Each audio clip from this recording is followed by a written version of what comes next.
Hey y'all, coming to you from international headquarters of ScottieDTV, but I was down at Brice Thomas Radiator, and they've been keeping cool for a long time, but that's not all they do. They build radiators as big as Locomotive Radiators, but they've got you covered. If you've got to try to keep an engine cool of any kind, they can do it. They even do some copper brass kind of stuff. But today I was in there, they did a Tri-5, a 55, 6, or 7 Chevrolet V8 radiator from scratch. Very cool process. I think you're all going to enjoy it. Let me get the camera turned around, we'll take a quick look at it. Chris, thanks for giving me some time today to tell me how Brice Thomas makes a radiator. Yeah, no problem. No problem. Tell me the process. Well, we start with raw material just like anything else, any other manufacturer. Here we have our extruded tube material on one side, our stuffed tube material. That's primarily for heavy duty equipment. We keep it in crates to keep the integrity of it, so it's not getting handled too much, not moved around too much. Each crate's clearly marked as to what material is actually in that. Then we come in to the to our other. We keep our raw materials in several places just for ease of access. Here we have our fin material. On one side is going to be strictly radiators. On the other side is going to be our charger coolers, our oil coolers, our extruded tube cores that we have to keep separated. You know, one's cladded, one's non-cladded. It's you can't mix those up. And you can't tell by looking at them. You can't tell by looking at them. Right. Over here we have our flat stock material. That's going to be for tank. We're fabricating tanks, whether it's 0.90, 3/16, quarter, 1/8, different thicknesses of that. Then we have our cladded materials that is in different thicknesses as well. 0.075, 0.100, 1/8. That's all that is different claddings that we have to keep separated and clearly identified as well. We pull this material off the shelf. It goes right onto the turret press, where here we're punching out the side plates and the header plates for the core that we're going to be building today. Once they come off the turret press, they're deburred and then washed, just so that there's no cross contamination because with brazing aluminum radiators, it has to be clean. And you'll see we wash that core, we wash those parts in different stages. But once that comes off the parts washer, it goes straight to Tony to who's going to be stacking the core today. The fin machine makes the fin. We can program that to a certain fin length, a certain amount of times. In this case, he's programming that so that his last fin, the machine will stop. And that gives him the opportunity to place his side plate, then his stainless, and strap that core, because we have to keep the squareness of that core all the way through the process. That stainless helps during the brazing process to keep the side straight, keep everything to the size that we want. Right. And each workstation, as they finish, that's what they do. They check for squareness. Tony will do that. Check for the header straightness as well as the header to tube, the core squareness. Once it leaves here, it'll go to the parts washer or to the hot water bath, where we wash any oils from the fin running through the tooling. We braze cores usually so quickly after that oil doesn't have an opportunity to dissipate.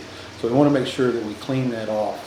Here, cleanliness is next to godliness, right? Right. So we've got to keep it clean in order for this aluminum to braze together properly. So and you high pressure wash it, and then you soak it also. Well, we high pressure wash it. Then it goes through a flux bath. Okay. That it's just like it's kind of like a solder, like soldering a copper brass radiator together. You use the flux and it allows that solder to run and get up on both sides of the tank in that drop seam header. Same thing with the cladding that we have made into this material. That flux allows everything to run as it needs to over the surface areas, so that we're controlling the melt of that material together. Everything it takes to make this core stay together is all in the material. It's all in the material. Goes into it. Okay. Yeah, it's a brazing oven. It's a controlled atmosphere brazing oven, which for itself. Where does it go from here? We'll load it on the belt. It'll braze through. Then we will, once it comes out, aluminum does a really good job of transferring heat. Once it comes out into this air blast, but I think in about 2 or 3 minutes we should be able to pick it up by hand, and so it'll go from about between 600 and 700 degrees. We can pick it up with our bare hands in a matter of minutes. Oh, and that's transferring heat, isn't it? That is. That's the name of the game. That's right. So we'll take it up to up here, and Lee's going to bubble test that. It's kind of a preliminary test to make sure that we've got a good tube to header braze joint all the way around this. Here we have laid out the core and the tanks and the necks and fittings that we'll be using. So these are all the pieces it's going to take to finish this. That's radiator. all the pieces right there, laid out in front of you. This particular one's getting an automatic transmission cooler. The fittings on that will be 1/4 inch NPT, drain cock fitting, 1.5 inch top hose connection, 1.75 inch bottom hose connection, and the filler neck.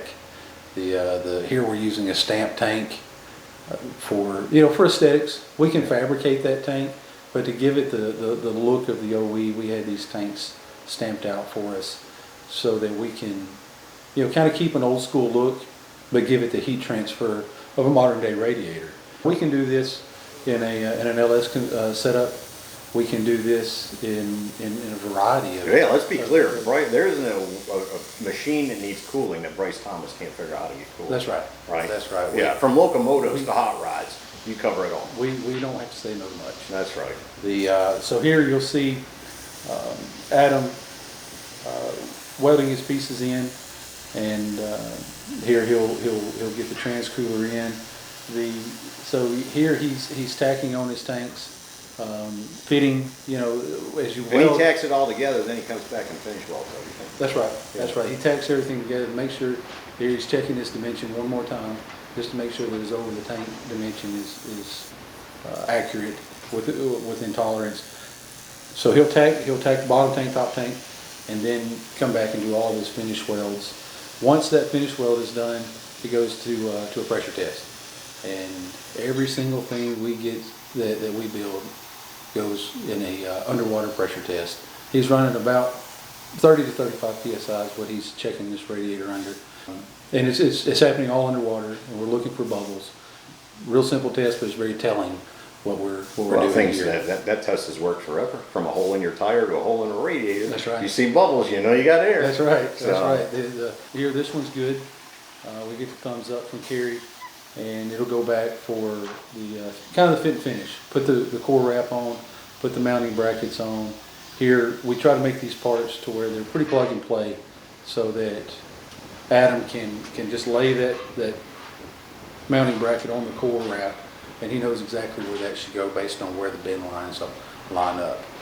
Keep in mind, this isn't his first radiator weld together, but then he'll tack those in place, measure one more time to check for his over the bracket dimension, and once that's good, here he goes. He's welding it, and that'll be the finished welds. After that, he'll come in, and once we know everything is where it should be, he'll pop his rib nuts in it, and that radiator's ready. Put a warranty number on it? Put a warranty number on it. That way we can track, when it was built, who built it. No, y'all been doing this a long time. What time did you start with it? 53 or something? Brice Thomas started in 1956. 56. Yeah. No, brother, I appreciate it. Like I said, when I walked in here, I didn't know what was in store for me. But I thought I knew how a radiator worked, but you gave me a much better explanation. And of course, Brice Thomas has been keeping cool for a long time. That's right. So folks, if you're looking for a custom radiator or a good radiator, you're having trouble keeping your car cool, call Chris. Give him a call over here at Brice Thomas, because they'll figure out something. Like I said, that used to be a big deal back in the day, but because of companies like this that have come out and really gone to specializing in keeping big blocks cool, sitting in August traffic, and what it takes to do that. You got radiators now that'll keep them cool. Man, what a awesome deal, man. Thanks so much for giving me time today, Chris. No problem. Anytime. Hey y'all, make sure you subscribe to this channel and visit ScottieDTV.com for an easy way to search the hundreds of videos I have posted. Either click the link in the description or the one at the end of this video.